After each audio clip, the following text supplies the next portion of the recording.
Thank you.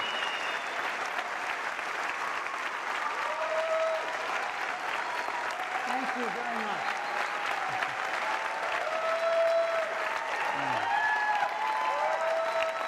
Thank you. Thanks. It's great to be here. And thank you very much for the welcome. We love you, Steve. Yeah. Thanks, I think. Okay, well, listen, we have got a great conference for you guys this week. We've really worked super hard to put this together. We've got over 5,200 attendees. We're packed to the gills. Folks from 57 different countries are here this week, and we sold out in 8 days. So it's taken us a little over a month before, but this year, 8 days, we were completely sold out. And we apologize to all those folks who wanted to be here. We didn't have room, and this is the biggest place we can get. So anyway, over 120 sessions this week, and over 120 hands-on labs. And there are over 1,000 Apple engineers that'll be here this week. So we're rolling out everything for you, some great sessions on Mac, iPhone, iPad, and just about everything you'd want to know. There's somebody here that can answer your questions, and sessions on almost everything. So we're very excited about this year's conference, and we're thrilled to have you here for it. Now, I'd like to give you a few updates to start with, and I'd like to start with the iPad. The iPad's this incredible device.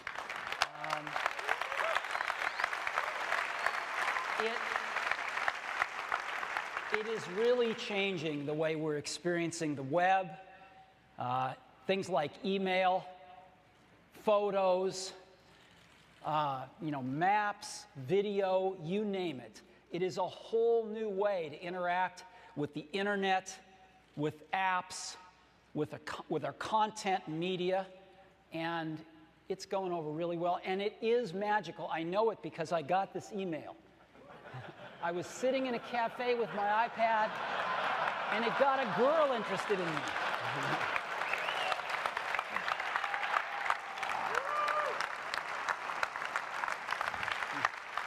So, there's proof.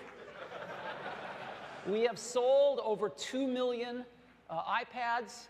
We sold 2 million in the first 59 days. That's 1 every 3 seconds. So, we are in iPads now in 10 countries. We just started shipping in 9 of those 10 countries in the last 2 weeks. And I put together a little video reel with some of the press coverage we got. So could we run that now?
So, we're in 10 countries today. We're going to be in 19 by the end of July, and we thank everybody for their patience. We're making iPads as fast as we possibly can. So, there are now 8,500 native iPad apps in the App Store. which is really great. And of course, the iPad can run over 200,000 of the iPhone apps that are there as well. And these 8,500 native apps have been downloaded over 35 million times. And so if you divide that by those 2 million iPads out there, that's about 17 apps per iPad that have already been downloaded. That's a great number. That's a great number. So we're really thrilled with that. And again, let me just show you some of the, the latest apps that have been out. Pulse, which is a wonderful RSS reader if you haven't seen it. Koala. WebMD for finding out all sorts of things about procedures in your local pharmacy. eBay's got a great application out on the iPad. Some wonderful education applications. Anatomy here, isn't this cool? There's some wonderful stuff that's coming out. A lot of great games, Iron Man, Avatar, Field Runners, golf, a really cool DJ app, flight tracker, a lot of newspapers and magazines. This is the Financial Times. We've seen tremendous interest from publishers of all kinds, and a lot of great stuff that's out. And this is an app that's really cool. It's called Elements, and The Elements. And you can just peruse the periodic table and learn about the things that we're all made of. It's from Wolfram.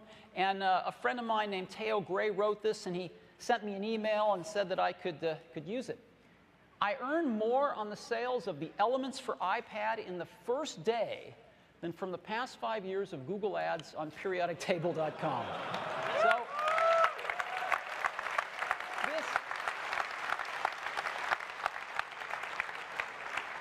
this is what we love to hear from you guys. So we're doing our best to get iPads out there like crazy, and I know a lot of you are doing your best to get your apps out on the iPad, and I think it's a really fantastic combination. Now, I'd like to tell you about one of our apps that we're updating today, which is iBooks on the iPad. You all know iBooks. Many people think it's the best ebook reader in the world. It's got this great bookshelf for keeping your books, and of course, the iBook store for buying books online. I've got a few stats today for you. In the first 65 days, users have downloaded over 5 million books, and that is about 2.5 books per iPad, which is terrific. The other interesting thing is the 5 of the 6 biggest publishers in the US who have their books on the iBook store tell us that the share of ebooks now that are going through the iBook store is about 22%. So iBooks' market share now of ebooks from these 5 of these 6 major publishers is up to 22% in just about 8 weeks. And as we ship more iPads, that number is just going to keep going up and up and up. And we're really thrilled with it. So we've got some enhancements to iBooks today. The first is, as you know, you can create highlights and highlight the things you want. You can also now make notes. So you can make notes right there, and you can post them. You can see them posted right on the right over there. In addition to that, we've added a control in the upper right-hand corner. You can just tap and bookmark the page, and you can see that bookmark whether or not the controls are up there. And when you go to the table of contents and look under bookmarks, you'll see all the pages that are bookmarked and all the notes that you've created as well as the highlights. So that's pretty nice. It's an oft-requested feature now in iBooks. We've added another big enhancement too. One of the biggest requests we've gotten for the iPad is the ability to view and read PDFs. So we've built that now right into iBooks. In addition to books, you can now view PDFs. And what we've done is we've put a little selector right up on the top, and so you can select between books and PDFs. When you select PDFs, you get a whole new bookshelf just for PDFs. And when you select one, they just look gorgeous. And you can navigate through them, you can flick through them, and they're just gorgeous on the iPad. So PDF viewing built right into iBooks, and that's what we've done to enhance it today, and that enhancement will be out just a little bit later this month. So that is my update for the iPad.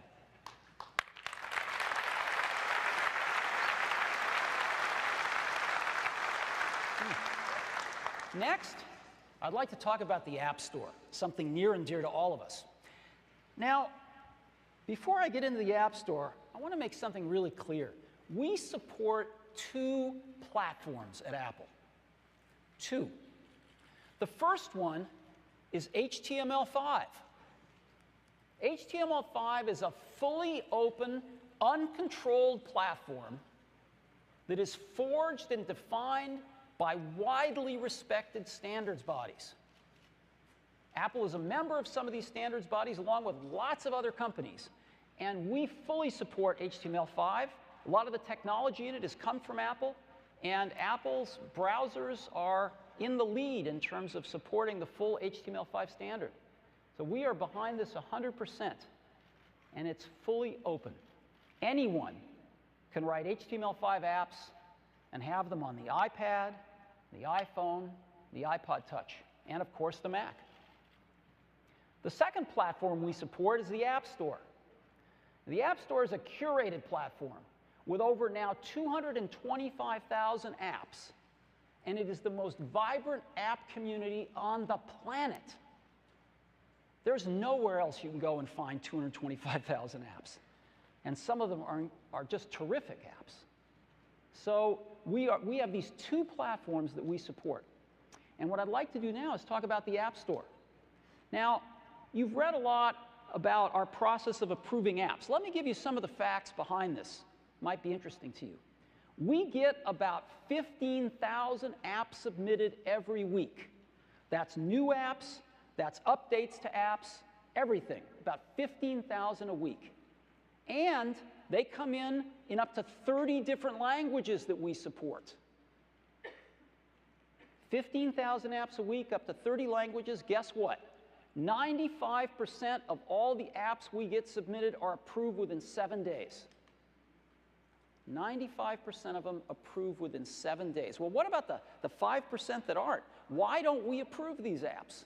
Well, let me give you the three top reasons. There's more, but these are the three top ones. The number one reason, the app doesn't function as advertised. It doesn't do what the developer says it does. So we reject it, and we say, you said it did this, it does this. Change your description or change your app, but it doesn't do what you told us it did. The second reason is use of private APIs. We're very clear on this. Developers can't use private APIs. Why not? Because when we change the OS, those private APIs are not guaranteed not to change. And if they change, the app will break. And we'll have a very unhappy customer. Right? If they upgrade their OS and half their apps break, they're not going to be happy campers. So you can't use private APIs. And developers that use private APIs, of course, know exactly what they're doing. So, and the third reason we reject apps, the third most frequent reason, they crash. So I think if you were in our shoes, you would be rejecting these apps for the same three reasons.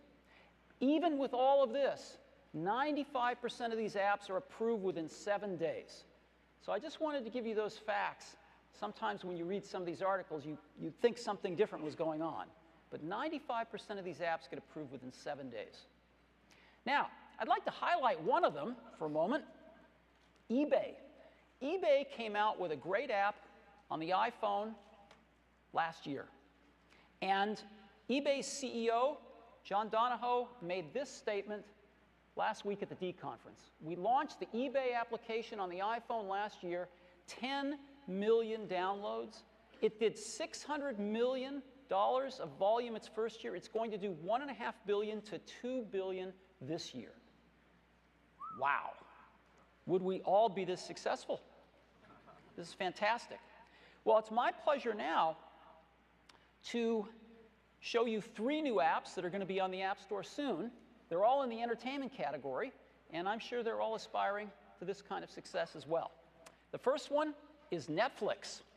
Netflix on the iPhone, and it's my pleasure to introduce Netflix CEO, Reed Hastings.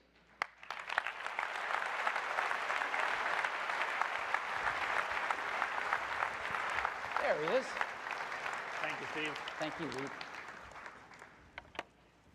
2 months ago, we launched the Netflix application for the iPad, and it's been a tremendous success for us. It's now one of our fastest growing platforms. It's just incredible. The customer ratings in the App Store are some of the highest of any application. It's been one of the top 10 most downloaded applications in all of the App Store. And in particular, in the entertainment category, the Netflix app has been the #1 most downloaded application. There is, however, one feature request we've consistently gotten. And I'm happy to announce today, Netflix application for the iPhone coming this summer for free. And for an early look at the application, my colleague, John Cincutti. Thank you, Reed. Now, starting this summer, you're going to get your full Netflix experience right on your iPhone. The same service you get on your HD TV, your laptop, and on your iPad. I'm going to show you how it's going to work. Now, you could start a film on your big screen TV and pick up right from where you left off on your iPhone whenever you like. You can resume your current movie from the top of our home screen. Now, as you can see, I also get personalized recommendations front and center. Netflix knows what I like based on my tastes and my viewing history. For example, Reed, you can see that I enjoy gritty crime movies. Now, John, we were going to try to keep it clean today. All right, well then, maybe it would be safer to show off the fact that you can access all of Netflix's movie and television genres, your complete instant queue, or you can search through Netflix's entire streaming library for movies and television shows you'd like to watch. John, now let's try to show the search off. There's a great little documentary I saw at Sundance, Art and Copy. It's kind of a counterpoint to Mad Men. I want you to look that up. All righty. Great, well, we've got it. A miracle. Shocking. Well, I'm going to add it to my instant queue, and I'm going to check it out tonight. Now, just like on the iPad, on the iPhone, Netflix is taking advantage of Apple's HTTP adaptive bitrate streaming technology to optimize our playback over Wi-Fi and over 3G as well. And in fact, Apple's technology allows us to seamlessly switch between networks. So you're going to get a great playback experience even when you're on the go. Thank you, John, and thank you to everyone. Netflix iPhone application this summer for free. Thank you. Thanks, Steve.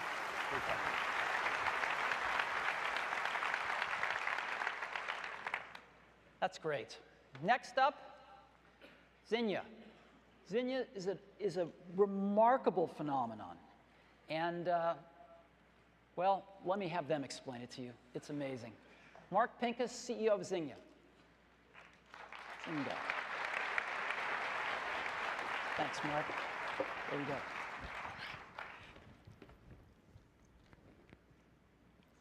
Well, thank you, Steve and Apple, for having us here today. We're really honored and excited. Today we'll be introducing farming for the iPhone.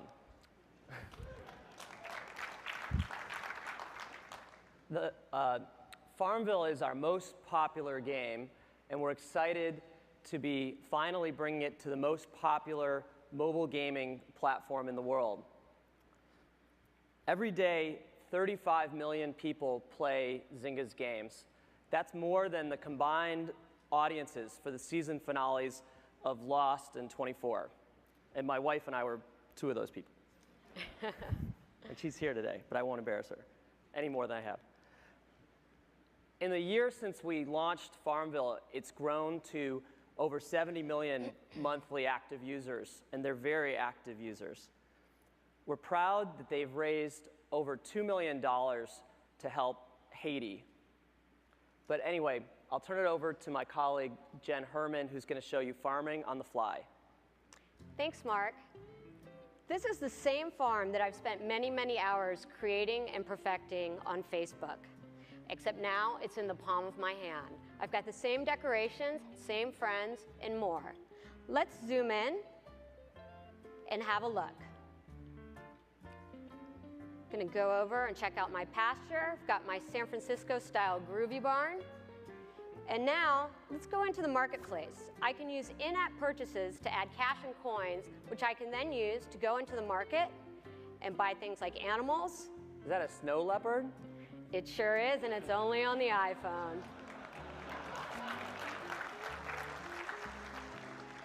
Let's jump in and do some farming. I can plow, plant, and harvest. And say goodbye to withering crops. We now have push notifications. And I want to mention, for those of you who don't regularly farm, that you should. Plug. Millions of our Farmville players set their alarm clocks for 2 a.m. in the morning. They bring their laptops to bars and other strange places just so that they won't miss a key harvest. With Farmville on the iPhone, they're going to be able to farm anytime and anywhere. But what I'm most excited about is how much cooler tractoring just got. With a simple tap and hold, I can fire up my harvester, quickly select multiple plots for fast and efficient farming. And with another tap and hold, it will automatically select my hot rod tractor. Here we go.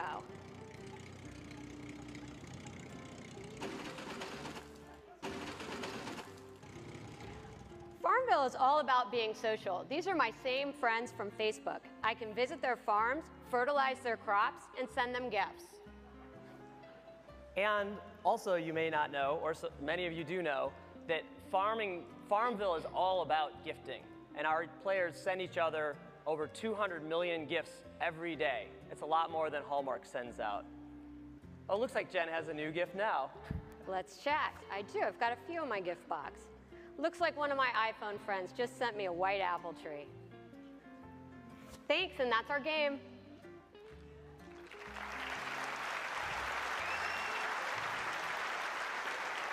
Farmville will be available on an iPhone near you by the end of June in time for the 1-year anniversary of the original launch of the game. Thanks, guys.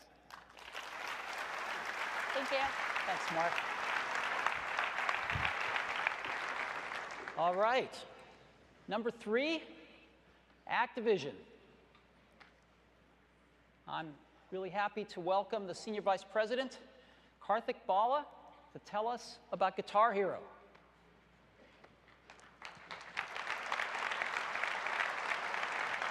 Thank you.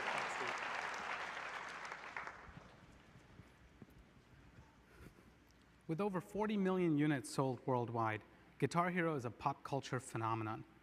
So our team at Vicarious Visions have spent significant effort and time to develop a brand new Guitar Hero experience exclusively for the iPhone and iPod Touch that lives up to its name.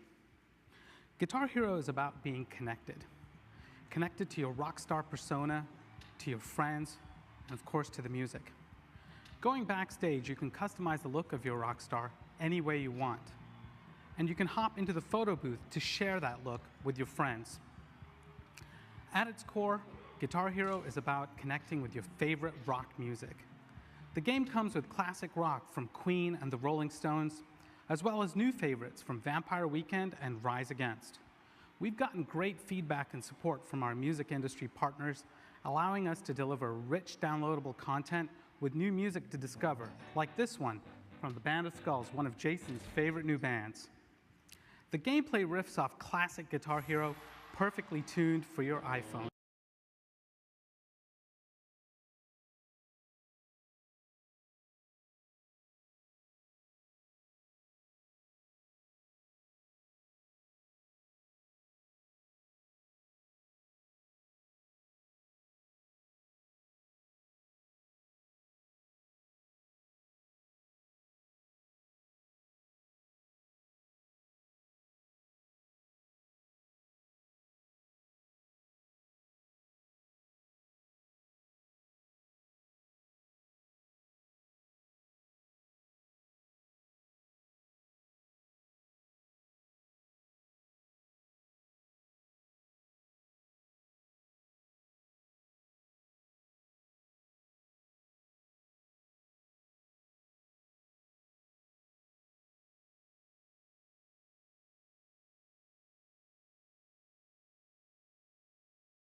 Jason, 5 stars.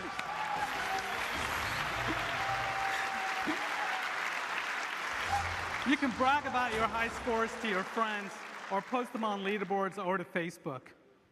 And he scored enough skill points to level up his rock rank. This is just the beginning. I'm proud to say you guys can all start rocking out today. Guitar Hero is available in the App Store for $2.99. Go download it.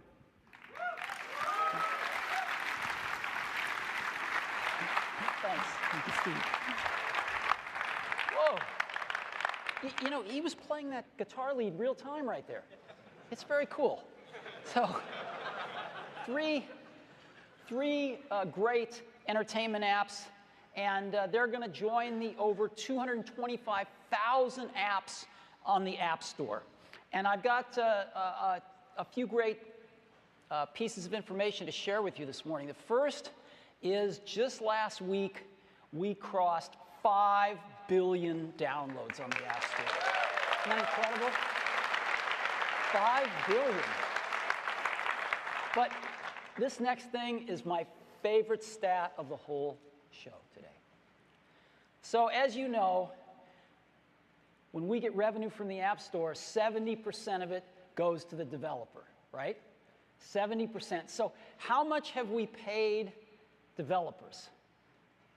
Our 70% that we've paid you, how much have we paid you to date? Just a few days ago, we crossed $1 billion. $1 billion.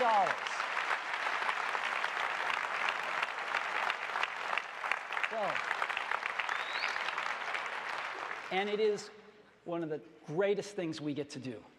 So let's go do it again. All right, and that's what makes the App Store the most vibrant app community on the planet. Over 5 billion downloads and a really healthy ecosystem, not only for users, but for developers as well. And we're thrilled with it. So that's the App Store. Now, I'd like to talk about the iPhone. Now, there have been a lot of statistics floating around, market research, market share studies, and some of them are okay and some of them are questionable. And I'd like to just give you two pieces of data that can help you make your own judgments about market share. The first one is a report that just came out by Nielsen, highly respected firm. And this is for Q1 of 2010. This just came out. And they said, what is the smartphone market share in the US? And here's what they reported. RIM, #1 with 35%. iPhone, #2 with 28%. Windows Mobile, #3 with 19%. Android, #4 with 9%, and other tied at 9%. And so what Nielsen said was in Q1 of 2010, the iPhone's market share was over 3 times that of Android. Let me give you another study. This is US mobile browser usage, net applications, comes out with this, and this is for May. It's the most recent data that they've published. This is mobile browser usage in the US, and you can see iPhone has 58.2% of the entire mobile browser usage in the country. That's over 2.5 times as much as #2, which is Android, at just 22.7%. So, very recent data. This may help you put things in perspective. So, let's get back to iPhone. In 2007, iPhone reinvented what we think of as a phone. It's hard to remember what it was like before iPhone. Carriers controlled what was on the phone. There were a few apps, but nothing like we think about apps today. There was no free market for apps. There was no app store. It was really different before the iPhone. And the iPhone started to change all of that in 2007. It was a revolution. In 2008, we added 3G networking and the App Store. In 2009, the iPhone 3GS was twice as fast, and we added some other cool features like video recording. For 2010, we're going to take the biggest leap since the original iPhone. And so today, Today, we're introducing iPhone 4, the fourth generation iPhone. Now, this is really hot. And there are well over 100 new features, and we don't have time to cover all of them today. So I get to cover 8 of them with you. 8 new features of the iPhone 4. The first one, an all-new design. Now, stop me if you've already seen this.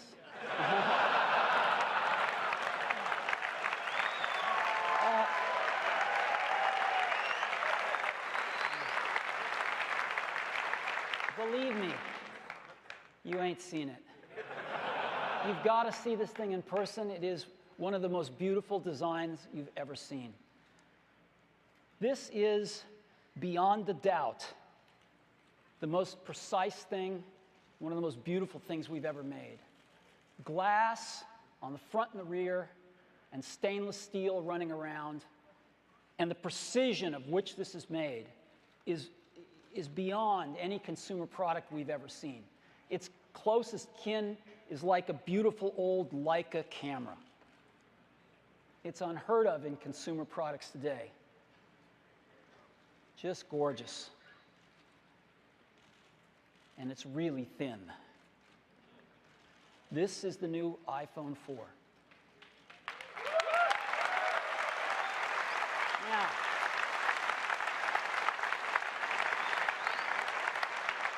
it is just 9.3 millimeters thick. That is 24% thinner than the iPhone GS. Again, a quarter thinner in something you didn't think could get any thinner. As a matter of fact, it is the thinnest smartphone on the planet. So let me point out a few of the things, a few of the external things on it. Here are the volume controls: volume up, volume down, and mute. On the front, we have a front-facing camera. We have the receiver. We have the home button. We have the micro SIM tray. We have a camera and an LED flash on the back. If we look at the bottom, we've got the microphone, the 30-pin connector, and the speaker. And if we look on the top, we've got the headset jack. We've got a second mic for noise cancellation, and the sleep-wake button. Now, because there have been a few photos of this around, people have asked, what's this? Some have even said, this doesn't seem like Apple. What are these lines in this beautiful stainless steel band? Well, it turns out there's not just one of them, there's 3 of them. And they are part of the entire structure of this phone. That stainless steel band that runs around is the primary structural element of the phone. And there are these 3 slits in it. It turns out this is part of some brilliant engineering, which actually uses the stainless steel band as part of the antenna system. And so one piece is Bluetooth, Wi-Fi, and GPS, and the other is UMTS and GSM. So it's got these integrated antennas right in the structure of the phone. It's never been done before, and it's really cool engineering. So we have an all-new design. It's the thinnest smartphone ever. It uses stainless steel for strength. It uses glass on the front and the back for optical quality and scratch resistance.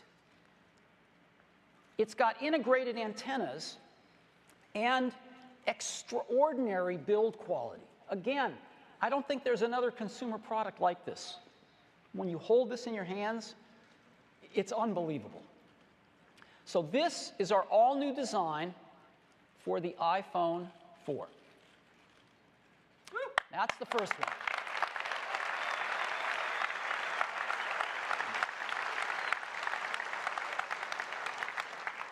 Second one, this is a biggie.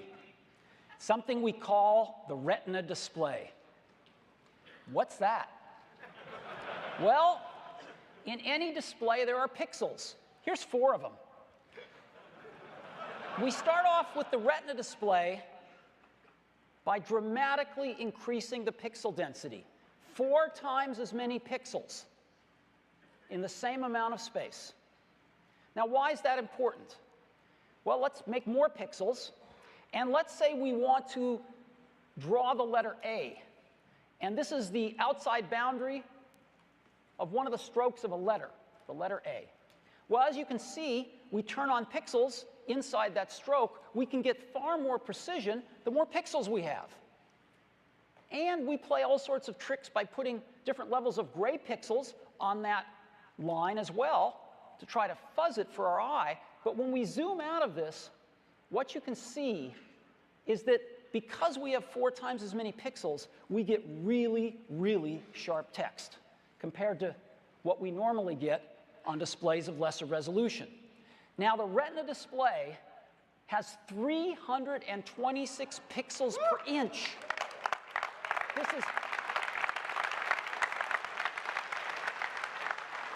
There's never been a display like this on a phone. People haven't even dreamed about a display like this on a phone. But it's more than that.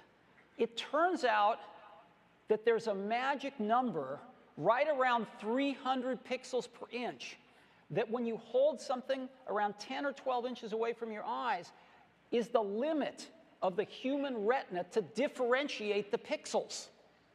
And so they're so close together when you get at this 300 pixels per inch threshold that all of a sudden things start to look like continuous curves.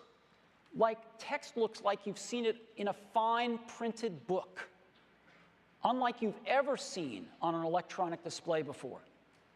And at 326 pixels per inch, we are comfortably over that limit, and it's extraordinary. So let me give you an example of a normal display on the left and the Retina display on the right. Look at the difference. Can you see it? Here's some more text of different sizes and different weights, and you can really, really see this stuff. Once you use a Retina display, you can't go back. When you get to character-based languages, kanji in this case, it's also striking. And it's not just text. It's images and video as well. Look at the difference. This is the same image on a normal display and a Retina display. Here's another one. Pretty amazing, isn't it? So what I'd like to do now is show this to you live. I've got an iPhone 3GS, which has got a widely praised display on it, and I've got a new iPhone 4. So let me get them both fired up here. There we go. And I can ask them to blow these up. There we go. Look at that difference now. This is pixel. We had to get special projectors for this because most projectors can't display as many dots as are on a Retina display. So this is pixel for pixel accurate right off these two displays. And you can really see it. Look at that folder there. Let me go inside, and you can look at the icon of the folder, compare them, look at the text, look at the linen, look at the icon of the compass, the icon of the clock. Isn't that amazing? So now, let me go ahead. I'm going to go to some websites. I'm going to go to the New York Times today. And let's just compare these websites.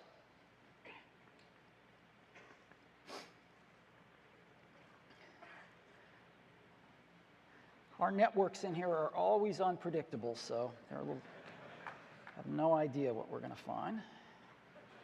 They are slow today.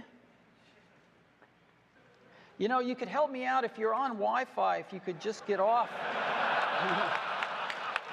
I'd appreciate it. We're having a little problem here. I don't know what's wrong with our networks. I'm afraid I have a problem, and I'm not going to be able to show you much here today. I can show you some pictures in the camera roll.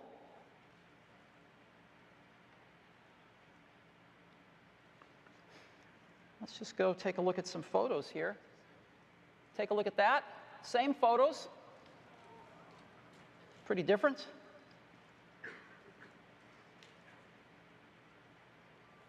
Again, same photo.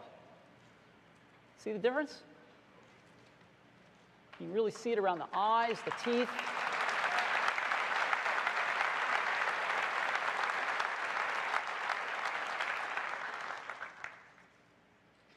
So it kind of just comes down to, what do you want to be looking at all day long?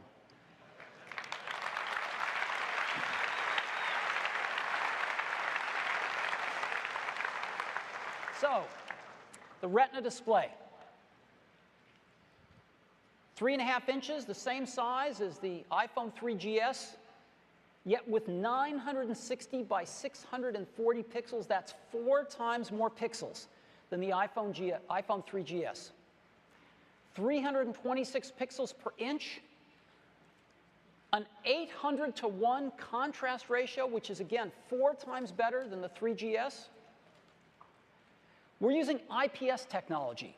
This is a very advanced LCD technology, which is quite a bit, in our opinion, quite a bit better than the OLED technology for these types of products, and provides much more accurate color and much higher resolution. You can't make an OLED display with this type of resolution right now. And so we think the IPS technology is really quite superior.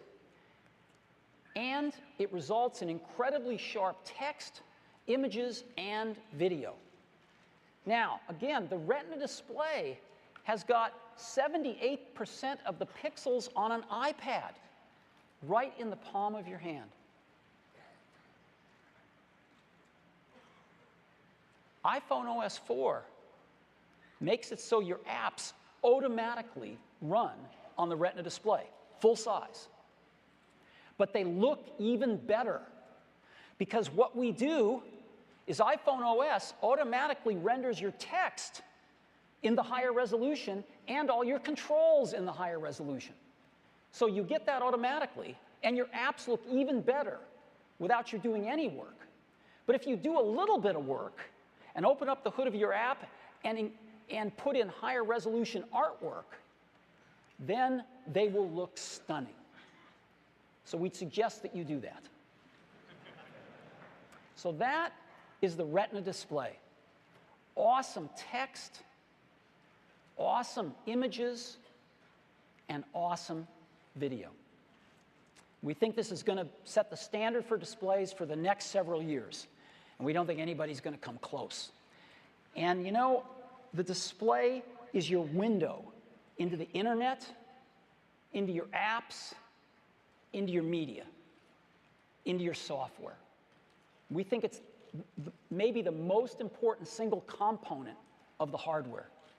And we've got something here now that's like the best window on the planet. So that's the Retina display.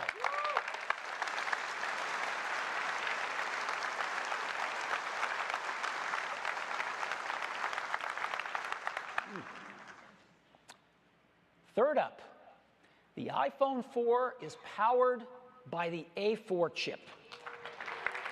Apple's A4 chip.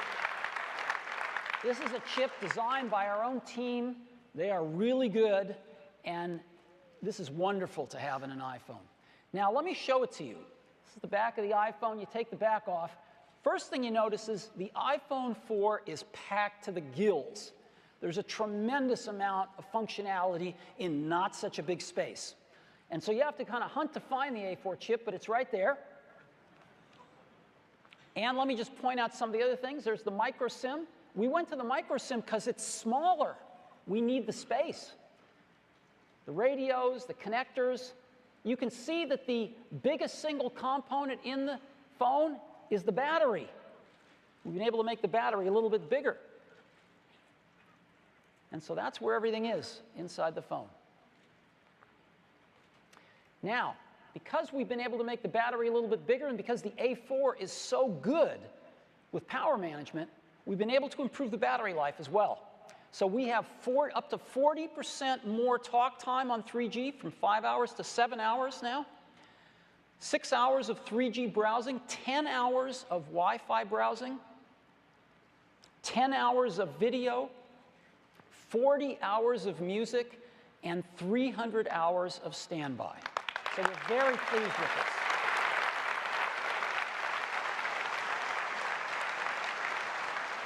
Also, our environmental report card is strong. Arsenic-free, BFR-free, mercury-free, PVC-free, and stainless steel and glass are highly recyclable materials. So we're doing great there. So the A4 chip, up to 32 gigabytes of storage, quad band HSDPA and HSUPA for 7.2 megabits per second down, 5.8 megabits per second up. That's theoretical because the carriers don't support that yet, but as they do, we'll welcome it. And dual mics for noise cancellation, 802.11n Wi-Fi, and of course GPS plus accelerometer plus compass. So we've got some great hardware in the iPhone 4, in the A4 chip.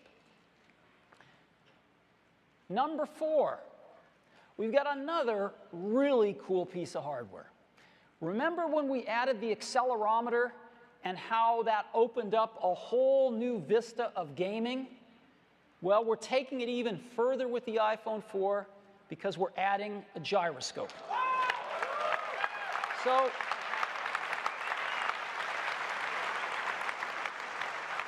we're adding a 3-axis gyro, which is fantastic. Pitch, roll, and yaw. Also rotation around gravity. And we've tied the gyro and the accelerometer and even the compass together to provide 6-axis motion sensing. And we've got some new core motion APIs that you can call that give you extremely precise position information. And it's perfect for gaming. And one of the reasons it's perfect is because it's built into every iPhone 4, so you know it's there. So what I'd love to do now is give you a demo of this. And since this demo does not require the network, I should be okay. So this is a little app that we wrote.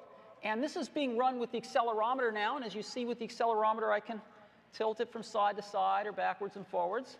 And, but I can't, it doesn't move when I rotate around gravity. And the positioning is good, but not super precise. So now by tapping the word accelerometer, it's going to change to the gyro. And now I get much more precise movement here. And as you see, it rotates around gravity. So let me go ahead.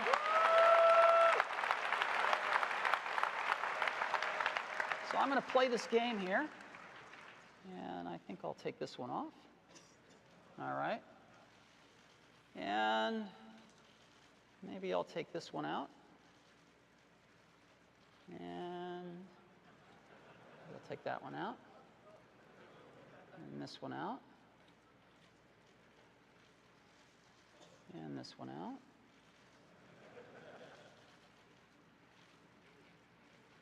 Maybe I'll take that one out.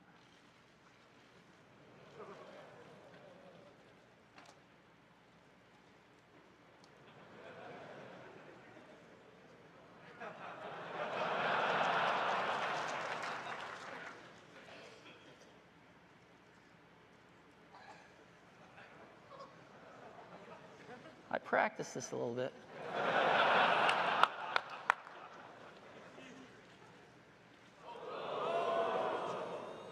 Oh!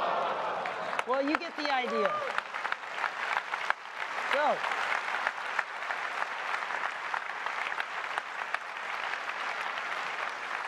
wasn't.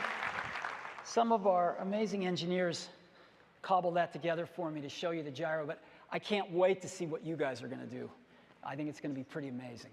So, the gyro joins our 4 other sensors in every phone. We now have the gyro, the accelerometer, the compass, proximity sensor, and the ambient light sensor. These phones are getting more and more intelligent about the world around them. And it's very exciting, and I can't wait to see what you guys do with the gyro built into every iPhone 4. So that's number 4. Number 5.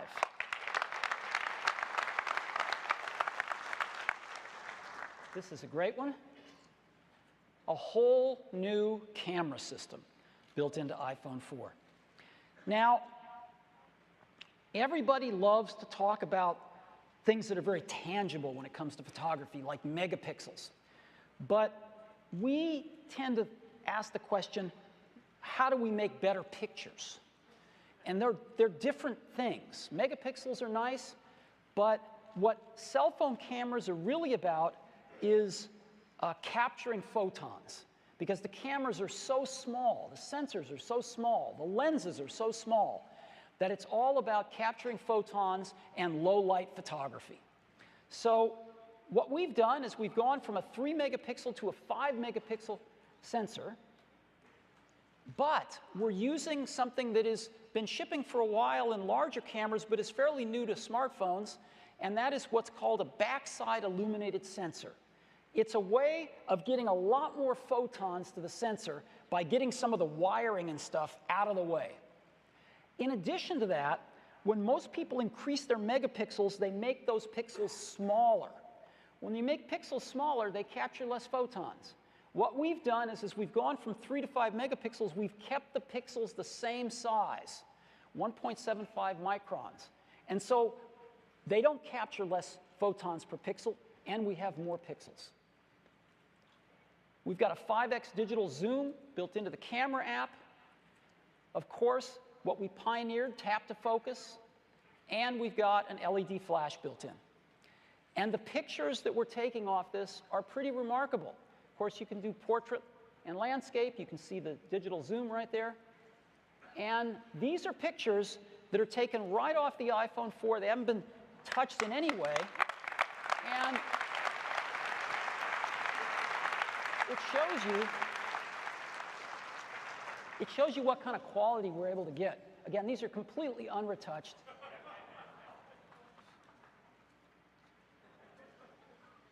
These were all taken by our employees, just called some of the better ones that I saw.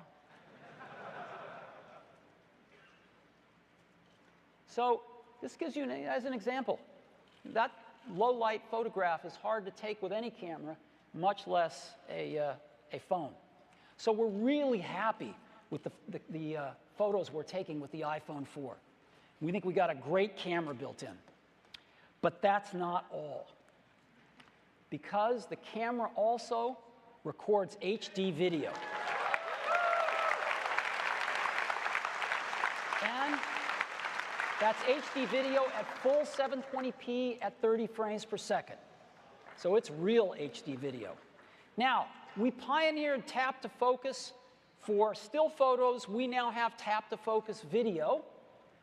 And we have built-in video editing for trimming your clips right on the phone, and one-click sharing to share your photos. And the LED flash also will stay on to illuminate scenes for video recording. And so you can actually record HD video right on your phone, edit it right on your phone, and then with a few taps, email it, send it in an MMS, send it to MobileMe, send it to YouTube. It's pretty remarkable. But we're going even further than that.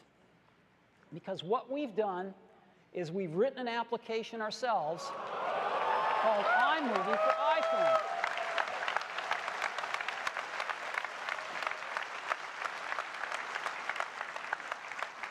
And rather than tell you about this, I want to show it to you. And to show it to you, it's my great pleasure to invite Randy Ubelos. He's one of our incredible engineers. He's the chief architect for all our video apps. I'd like Randy to come up and show this to you himself. Randy? Thanks. Thanks, Steve. Thanks very much. You know, I've been working on video editing software for a long time on some pretty groundbreaking products. 15 years ago, it was Final Cut Pro. 3 years ago, it was the new iMovie. This year, I had the opportunity to work on another one, iMovie for iPhone, and it's one of the most exciting things I've ever worked on. You can now record HD video, edit with beautiful theme transitions and titles, and share your finished movies all on the device that you carry in your pocket every day.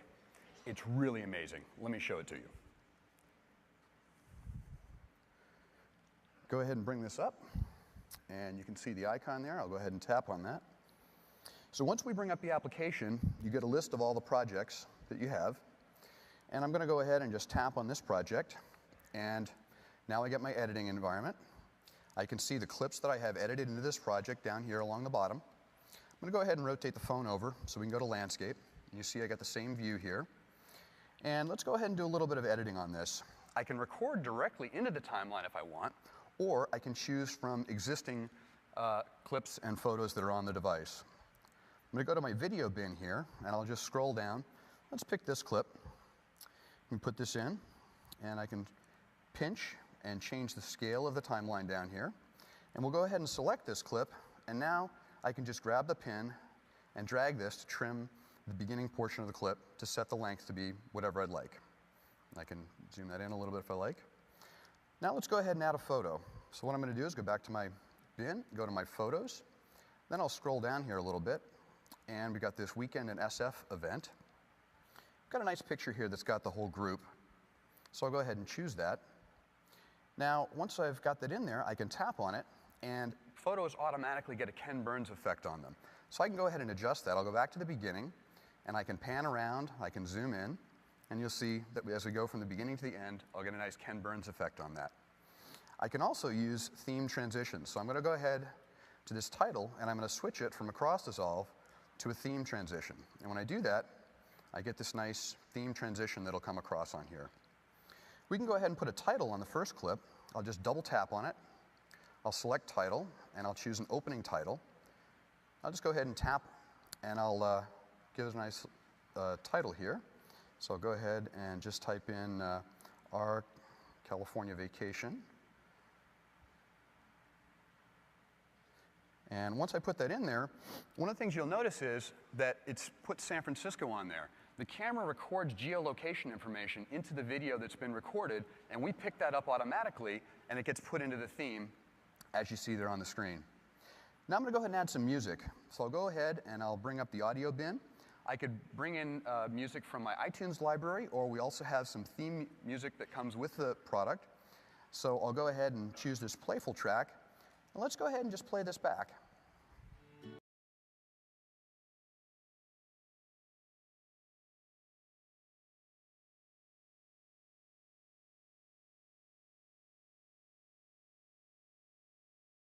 Now we have 5 different themes with iMovie, so I'll go ahead and tap the gear here, and I can switch to a different theme. So I'll switch to the travel theme and select that I'd like to use the theme music.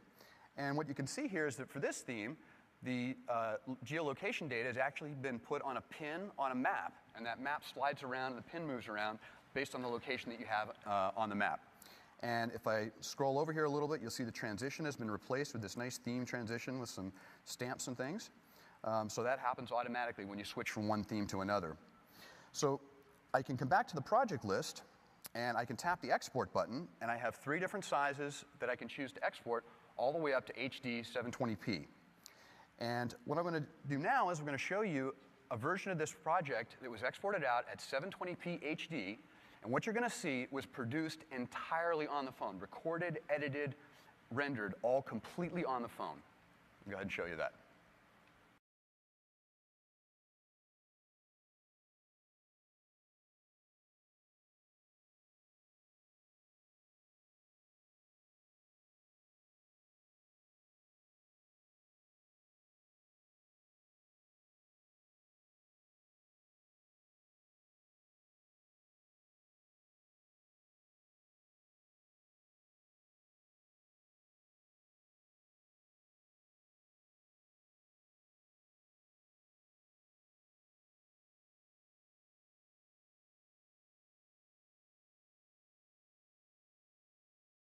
That's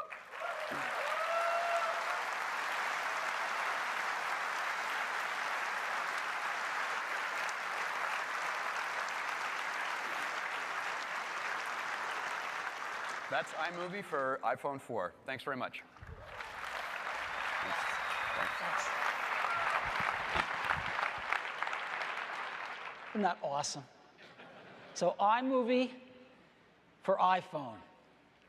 And you'll be able to buy this right on your phone for $4.99 if we approve it.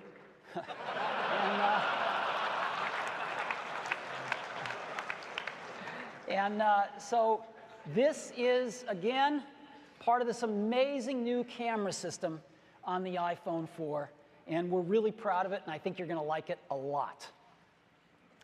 Now, before I begin number 6, our guys were running around like crazy backstage, as you might imagine. And we figured out why my demo crashed. Because there are 570 Wi-Fi base stations operating in this room. Okay? We can't deal with that. So we have two choices. Either I've got some more demos that are really great that I'd like to show you.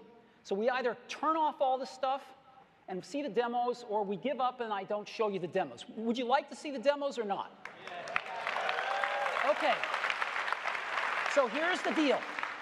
Let's turn up the lights in the hall. Several hundred of these are these MiFi things, too, by the way. So all you bloggers need to turn off your base stations, turn off your Wi-Fi. Every notebook, I'd like them to put them down on the floor. And all of you look around, I'd like you to police each other.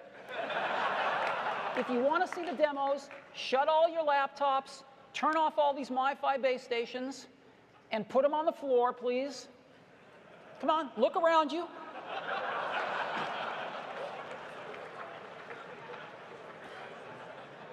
I mean, I'm not, you know, I think bloggers have a right to blog, but if we want to see the demos, we're not going to be able to do it unless we turn off all these MiFi base stations and laptops, set them on the floor.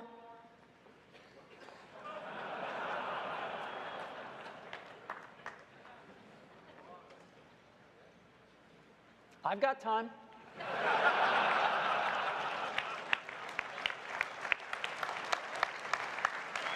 You know, this is a testament to how far we've come, isn't it?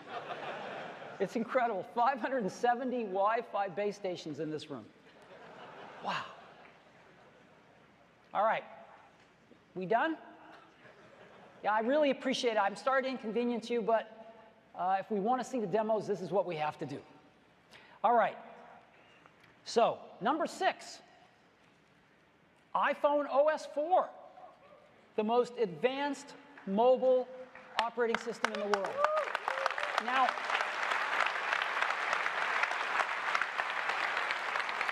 the first new feature is that we're going to rename it. We're going to take away the phone because it's on iPads and iPod Touches and iPhones. So we're going to rename it iOS 4, or iOS, and this is the 4th version. And we're going to go even further. We're going to give it some metal. So, iOS 4 rolls off the tongue. Now, iOS 4 is our most ambitious release to date. It has over 1,500 new developer APIs. I'm sure most of you have been playing with this. There's some great stuff in there. And we're aware of a lot of great apps being developed that use a lot of these new APIs, and we're thrilled by that. And there's over 100 new user features as well. The biggest being multitasking. Now, you know, some people have said, well, you weren't first with multitasking, and they're right, just like we weren't first with cut, copy, and paste. It took us a little while to figure out how to do it just right. And the same is true of multitasking. If you don't do it right, you're going to burn battery life. And it's nice to see some people agreeing with us. This is a statement that Larry Page made just a few weeks ago. Software running in the background, that just sort of exhausts the battery quickly. Yes, it does. Unless you do it right. And so we've taken a little longer, but we think we've come up with a good architecture for multitasking, along with an awesome user interface that is just the best in the industry for finding your apps and instantly switching between them. We're also using it to control all the audio that you might be playing, as well as the locking the rotation into the portrait position. In addition to that, we've added folders, just got a great folder implementation, and a whole bunch of other things that I'm not going to have time to demo today, but I would like to demo these few things for you, if that's okay. All right. So first thing I'm going to do, let's get it big there. There we go. I'm going to launch Pandora and play some Jack Johnson. And I'm going to go launch Mail here. And again, you can see the quality of the text here is just extraordinary with this Retina display. And summertime in Yosemite. Now I'm going to go to a web page and find out if we really did turn off our Wi-Fi devices. Progress. All right.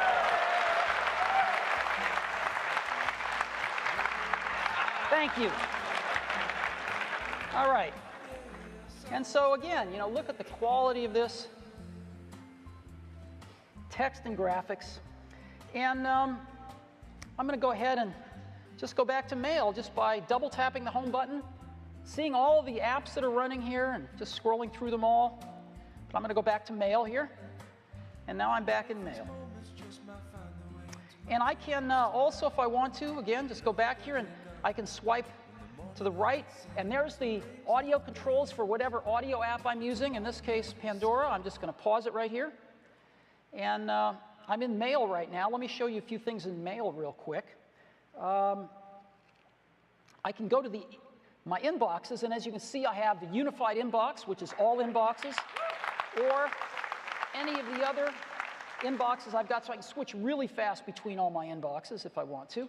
And I've also got threading, so you can see the number there next to the arrow, and I can see all of the email messages from a single conversation in one place here.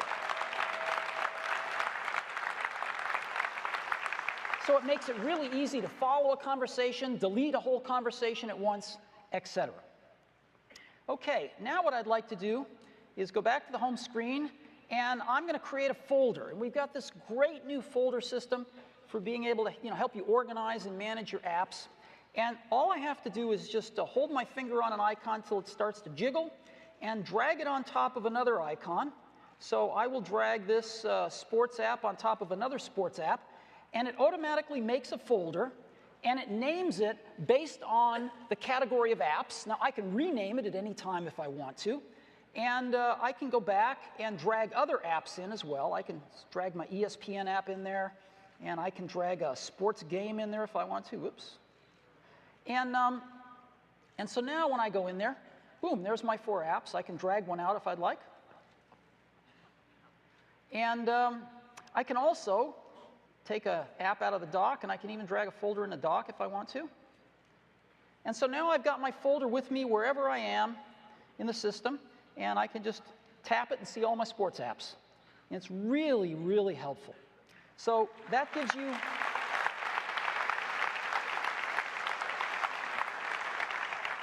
you a brief view of just a few of the new features of iOS 4, but there are just tons of new features everywhere.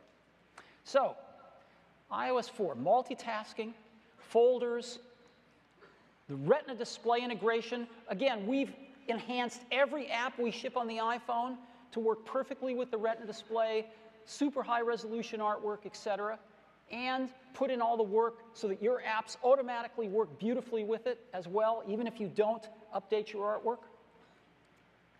Mail, a lot of new things in Mail, the biggest two being the unified inbox and threading.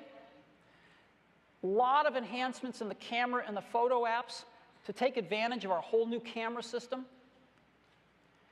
Much deeper enterprise integration, and just, again, tons of new features everywhere.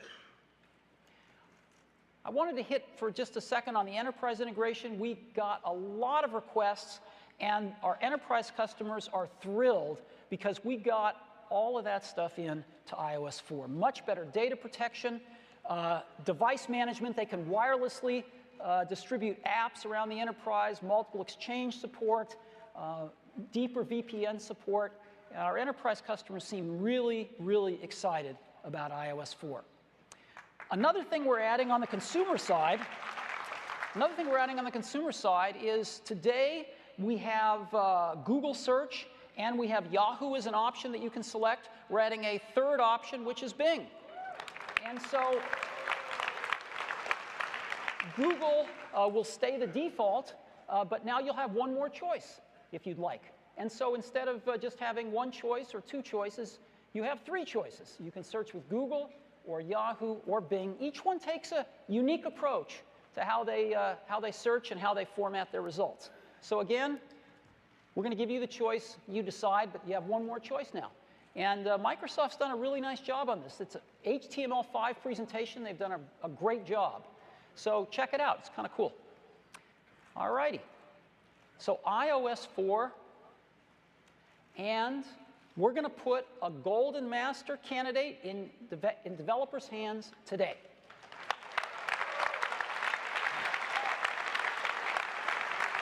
For those of you that have been following the releases, they've gotten really good lately, and we now have our final release candidate, our Golden Master candidate. It's going to be in your hands today if you're a developer, and it will be out soon. Now, there's another major milestone we're about to hit with iOS. This month. This month, we will sell our 100 millionth iOS device. 100 million.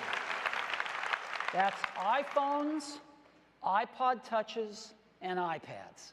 100 million. There is definitely a market for your applications. 100 million. So, no one even comes close to this. So that is iOS 4. That's number 6. Number 7, iBooks. We talked about iBooks with its enhancements on the iPad. We are bringing it to the iPhone with iPhone 4. So, it's just gorgeous, as you know, and same controls, the same highlighting, the same bookmarking, the same notes as you see on the iPad. It's done really, really well. Same bookshelf to keep your books, the same PDF reading right on your iPhone. So you can get a PDF in a mail message, tap on it, it goes right to iBooks, to the PDF shelf, and you can have it, store it, and flick through it whenever you like. So we're really excited about this. And of course, the iBook store right on your iPhone. Now, we've got iBooks now. We'll have it on the iPad, the iPhone, and the iPod Touch. This gets interesting. What can we do with all these products together? Well, I'd like to outline just a few things, and please keep in mind that they work across all three of these products and all wirelessly. The first is, of course, you can purchase and download a book with the iBook store to any one of these products, on your iPhone, on your iPad, or on your iPod. And it'll wirelessly be downloaded right to the device. You don't have to go through a computer or anything like that. Just buy your book right on the device. It's downloaded right to the device. Now, you can download the same book to all your devices at no extra charge. Okay? So, buy a book on your iPad, download it to your iPhone. Buy a book on your iPhone, download it to your iPod and your iPad. Right? You only have to buy it once. And iBooks will automatically and wirelessly and for no charge sync your current place, all your bookmarks, and all your notes across all your devices.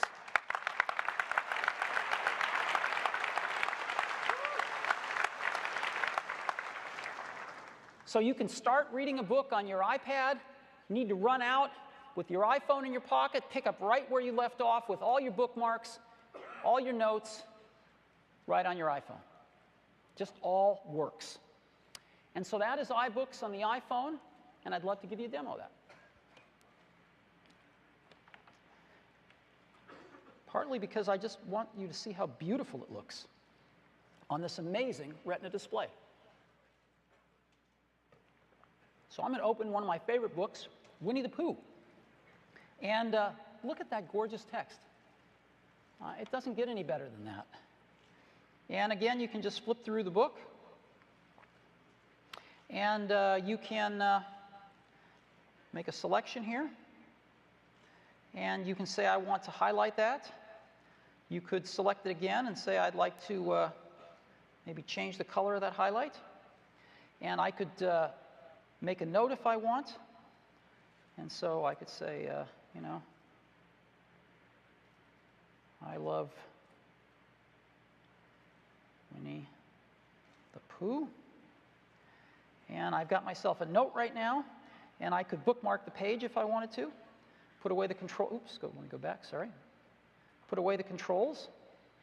And now if I go back to the table of contents, and there's my bookmarks and my note and my highlight.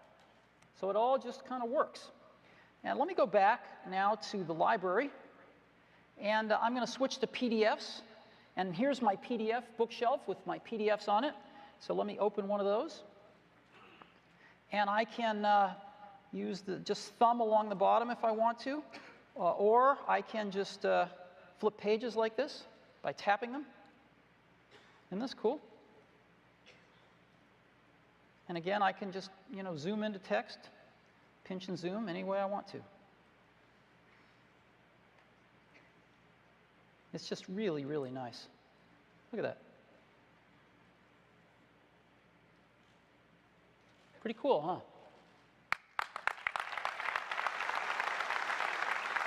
All righty. So that is iBooks. Now, iBooks, as you know, has the iBook Store on the iPhone, and the iBook Store joins the iTunes Store and the App Store as the third store on the iPhone. Now, we've gotten over 150 million accounts for these stores with credit cards, ready to buy your apps. Over 150 million. We believe this is the most of any store on the web. We believe we're now #1. And these stores have had over 16 billion downloads. Again, #1 on the web. So, the iBook Store joining the iTunes Store and the App Store, now on the iPhone. And that is #7.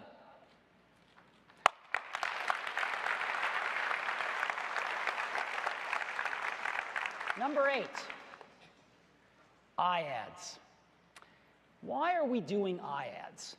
We're doing it for one simple reason: to help our developers earn money so they continue to create free and low-cost apps for users. That's why we're doing this. So, this is what iAds look like. Here's an app, a Wall Street Journal app, and you'll see banners pop into the app at various places, depending on where you, the developer, say you want them to show up, and they'll pop up. And as you know, what we're trying to do with iAds is we're trying to combine the emotion of video with the interactivity of the web. This is what advertisers have been after in the digital advertising medium. They want to get some of the emotion that they use television for today onto these digital platforms, and we think we've figured out how to do that. Now, iAds keep you in your app. The worst thing you want as a user is to tap on a banner, be hijacked out of your app to a browser, taken to some random website, and decide you're not even interested in the product or the service they're offering. Then you've got to find your app again and hopefully get back to where you left off. People don't click on the ads. If people don't click on the ads, they don't get the benefit of the ads, and you don't make any money. So by making sure that our users know what an iAd is with the little branding in the corner, they'll know that iAds don't hijack them out of their apps. It's built right into iOS 4. You can add iAds to your app in an afternoon. Simply tell us where you want us to place them. Everything else is done automatically because it's built right into the operating system. You don't have to, in essence, write an app to put an ad like this into your app. It's all done in iOS 4. Apple sells and hosts the ads, so all you have to do is tell us where to put them and make money. You get 60% of the revenues, and you get paid via iTunes Connect the same way you get paid for your apps, and as you know, we pay very frequently. So that's what iAds are. Now, we've only been selling ads for 8 weeks. We started selling ads about 8 weeks ago, and I'd like to just tell you about some of the brands that are going to be advertising with us during the second half of this year. These folks are the ones that have committed so far, and let me just run through them now for you. Starting off with Nissan, Citi, Unilever, the second largest consumer products company in the world, AT&T, Chanel, very high-end brands, GE, Liberty Mutual, State Farm, and Geico. They want you guys to have some insurance. Campbell's Soup, Sears, some great retailers. Sears, JCPenney, Target, Best Buy, DirecTV, the TBS network, and Disney. And those are some of the brands that have signed us up with us for the second half of this year. We couldn't be happier. Really excited about this. Now, I pulled, all these folks are working on their iAds. None of them are quite done yet, but I pulled one in process, which was a Nissan ad. Nissan is going to use iAds to advertise their new fully electric car, the Leap.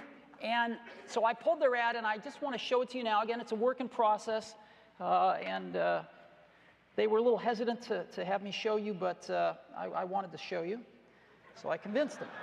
So this is a newsreader app, and as you can see, their banner popped in on the bottom, and I, as a user, can just tap on it. It takes over the screen and loads in, and anytime I want to go, I didn't want to watch this ad, I just push this button up at the top, and I'm back in the app, right?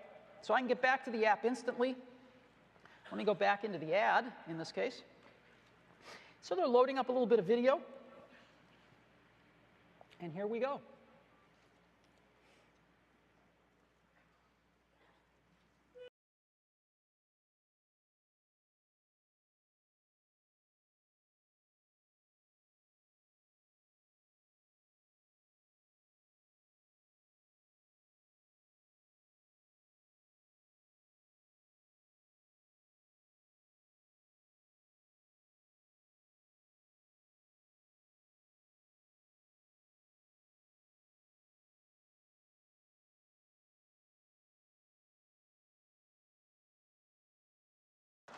So,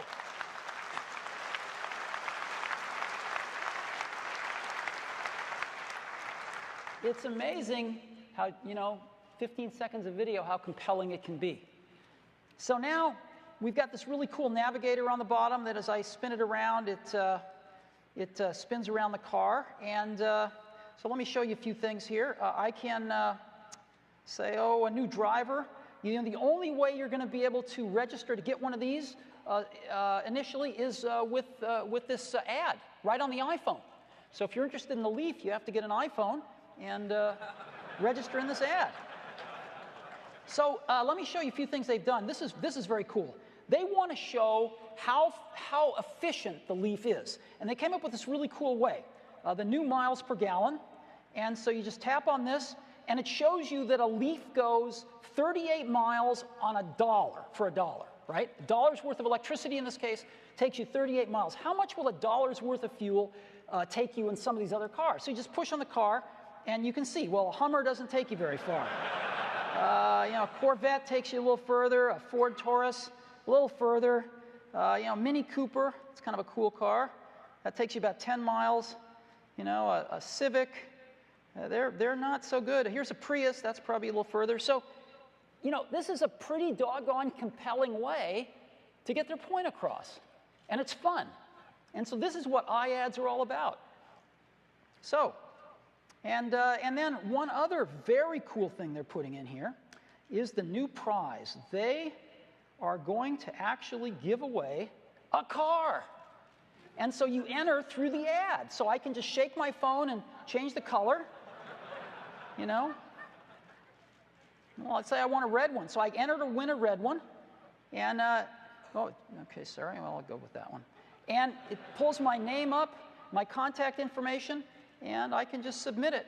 And now I have entered this contest to win a car. Pretty cool, huh? So that is an iAd.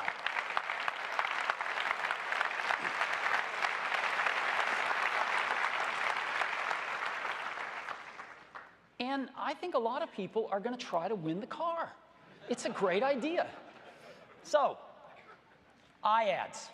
iAds start, we're going to turn it on July 1st for all iOS 4 devices. So July 1st, less than a month from now. Now, how successful have we been in selling iAds? Well, we're new at this. We've never done this before, and we don't know what we're doing. But we've attracted some pretty exciting brands, and they have committed over $60 million for the second half of this year in the last 8 weeks. Well, how much is that? Well, you know, JP Morgan just revised their study of US mobile display advertising in the year 2010. They just came out with it a few days ago, and they reiterated their number that they think the mobile display advertising market in the US for the whole year is going to be $250 million. Well, 60 million of that's about that much. But it's actually a little more, because we're only talking about the second half of the year. And so we're looking at iAds now with just the commitments we've gotten in the last 8 weeks to be 48% of the second half 2010 entire US mobile display advertising market. We've only been at this for 8 weeks, and we're not stopping selling. So we think we're off to a pretty great start. And we'll report back to you on how we do. But I would encourage you, if you're interested, to sign up for iAds, get the necessary stuff built into your app, and let's go put some ads out there and help you make some money, because that's our goal in this, to help you earn money so you can continue to create free and low-cost apps to delight users. And we think this is going to work, and we're really excited about it.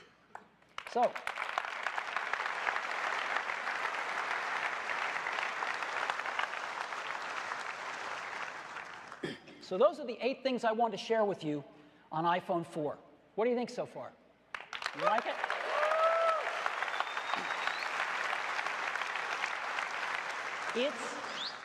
I think it's a lot more than people thought it was. I don't know. What do you think? Is it more than you thought?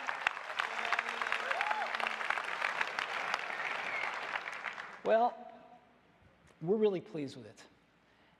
But there is one more thing. And I think it's best that I just show you.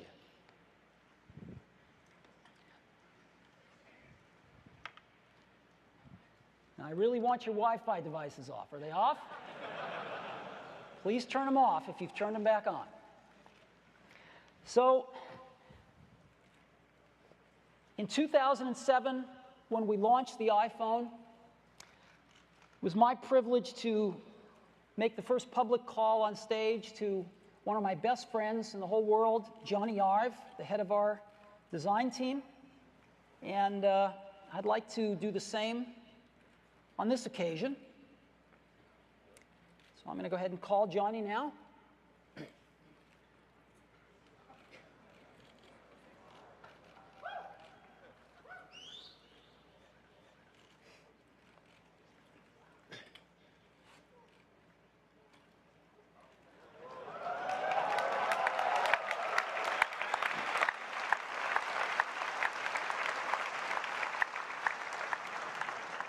Hey, Johnny.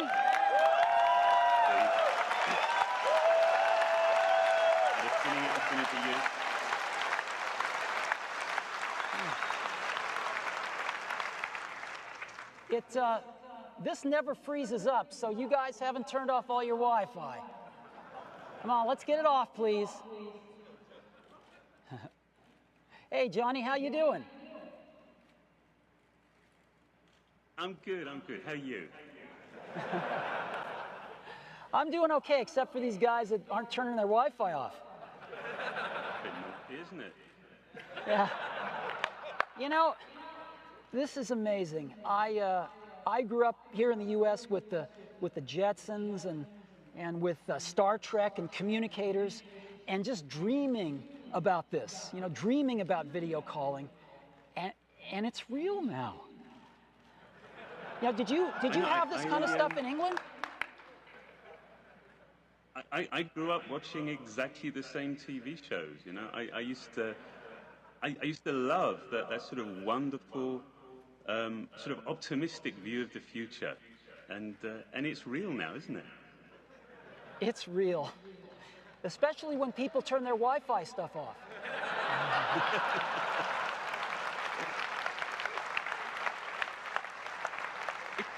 It's sort of odd, isn't it? Because, as you know, the idea of communicating this way, it's an old idea. It's one that we're familiar with. We've just had to wait. We've had to wait an awfully long time for it to become real, haven't we? Yeah. Well, listen, let's have lunch later on. All right. I'll see you soon. Thanks, Johnny. All right. See you, Steve.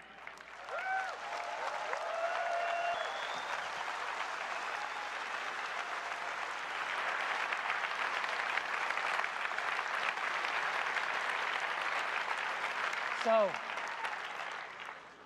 we call this FaceTime. FaceTime video calling. And it's great. It's iPhone 4 to iPhone 4. Anywhere there is Wi-Fi, and there is no setup required. You don't have to find a server. You don't have to type in anything. You don't need a special code. You don't need a buddy list. Nothing. You just make a phone call. You can use the front or the rear camera. You can switch to the rear camera so the person on the other end can see what you're seeing. You just switch back and forth real easy. Portrait or landscape. You turn your phone, it automatically does the right thing on the other side. So if you have two people wanting to talk to somebody, you can just go into landscape and get a little bit wider aspect ratio. And the video and the audio quality is great. Now, FaceTime is going to be Wi-Fi only in 2010.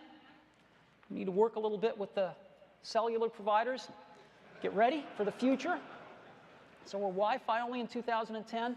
And Apple will ship tens of millions of FaceTime devices this year. Tens of millions of FaceTime devices this calendar year. So there's going to be a lot of people to talk to. So FaceTime video calling. We're really happy with this. Now,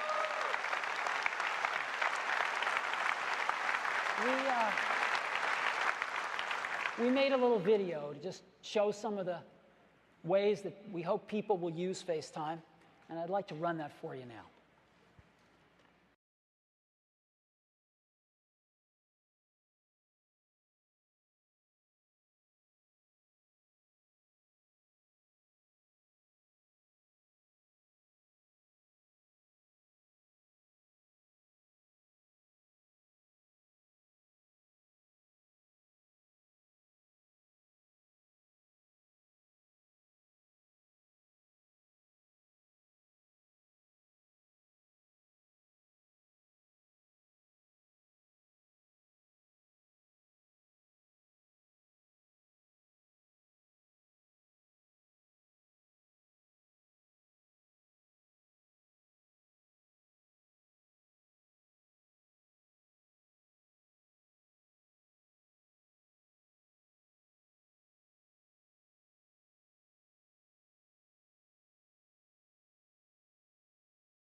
This is one of those moments that reminds us why we do what we do.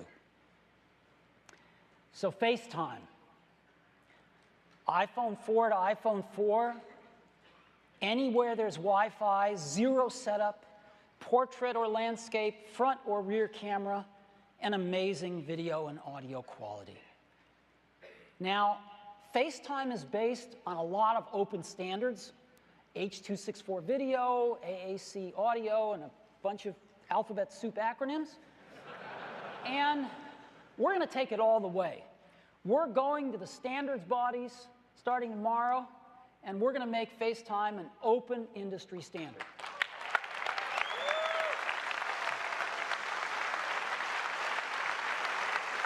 So, FaceTime, that's number 9. So that is the iPhone 4. And we think it's the biggest leap we've taken since the original iPhone. We're really proud of it. And I think you'll agree there's more to it than met the eye. So, price and availability.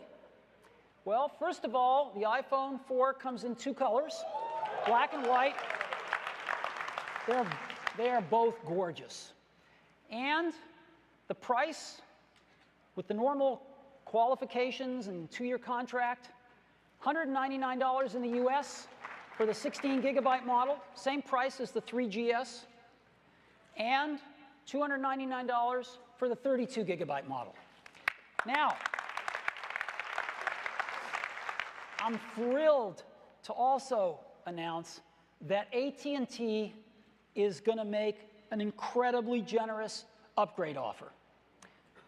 Their offer is going to be, if your contract expires anytime during 2010, you are immediately eligible for a new iPhone 4 at the same $199, $299 prices if you top up your contract to 2 years.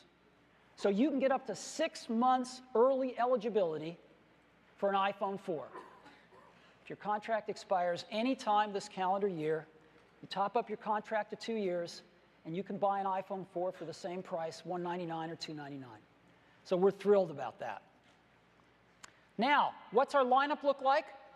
Well, today, or yesterday, it was the iPhone 3G at 8 gigabytes for $99, the 3GS 16 for $199. Well, we're going to just add iOS 4 to the 3GS and slide it on over, and an 8 gigabyte 3GS for $99, 16 gigabyte iPhone 4 for $199, and of course the 32 for $299. This is our new lineup, and these go on sale June 24th.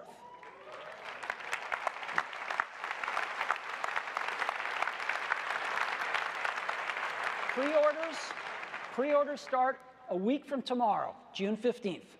Now, on June 24th, we're going to be shipping in 5 countries: the US, France, Germany, the UK, and Japan. But in July, we're going to be shipping in 18 more countries: Australia, Austria, Belgium, Canada, Denmark, Finland, Hong Kong, Ireland, Italy, Luxembourg, Netherlands, Norway, New Zealand, Singapore, South Korea, Spain, Sweden, and Switzerland. In August, we're going to add 24 more countries, and in September, we're going to add 40 more, so that by the end of September, we are shipping in 88 countries. This will be our fastest rollout ever. For iPhone 4. Now we've got a few accessories that I'd like to tell you about. The first, very simple one, a dock. Real nice dock for the iPhone 4, $29. The other is, just like we did with the iPad, we took a crack at doing a case ourselves. We're pretty happy with the results. We call it a bumper. And it goes around the iPhone 4. It's got these really nice metal controls so they pass through the plastic. The back is open, so you have the camera and you can see our logo. And they protect the phone very well. And they come in colors. And so they are real nice, and they are $29 as well. And I'd like to talk for a minute about iOS 4 upgrades. We will be offering iOS 4 upgrades for the iPhone 3GS, the iPhone 3G, but again, not all of the features are supported. The hardware just won't support the kind of experience for multitasking that we would like to see, so that will not be supported on the 3G. But many things will be. And the iPod Touch, again, not all the features will be supported on every model, and it excludes the first generation, because again, the hardware will just not support it. And the great news here is that upgrades for all these products will be free on June 21st. So we finally found a way to get these upgrades for free to our iPod Touch customers, and we couldn't be happier about that. So that is iOS 4 and, of course, the new iPhone 4. Now, we put together a video to kind of try to summarize all the features of the iPhone 4, and I'd like to run that now.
put up this slide a little earlier this year, and to me it represents what Apple's all about.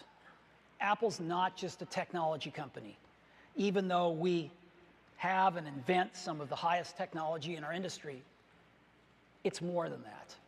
It's the marriage of that, plus, if you will, the humanities or the liberal arts that distinguishes Apple. It's the hardware and the software working together, coming up with A4 chips that work with the software to give us these incredible battery lives. It's not just a great new camera system built into the iPhone 4, but it's the video editing software built in and iMovie for iPhone that really takes it the distance and gives you a complete solution. It's not just a front-facing camera. It's a front-facing camera and 18 months worth of work to come up with software that you'll never even notice when you want to place a video call. It's the complete solution so that all of us don't have to be system integrators. And I am so proud of the teams that have made this product. It's really extraordinary, and I urge you to get your hands on one and see for yourself. So before we end today, I'd like to just say thanks to the teams that have worked their tails off for the last 18 months to create the iPhone 4. Mark Papermaster and his hardware team, can you guys please stand up?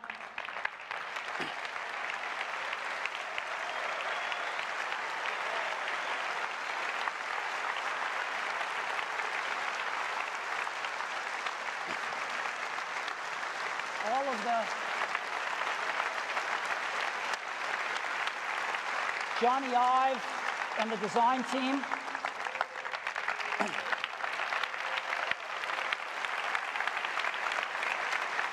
Bob Mansfield and the A4 team.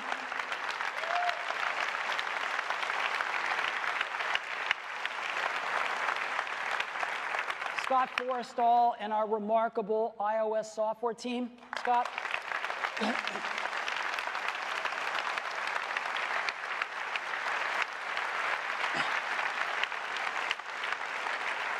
And all of this wouldn't make any difference if we couldn't build a ton of them. Tim and our operations team. Jeff, stand up, please.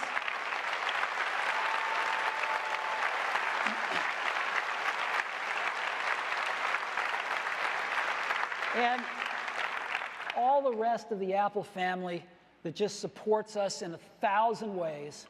I'm really proud of all you guys. Awesome job. So thank you very much for coming this morning. And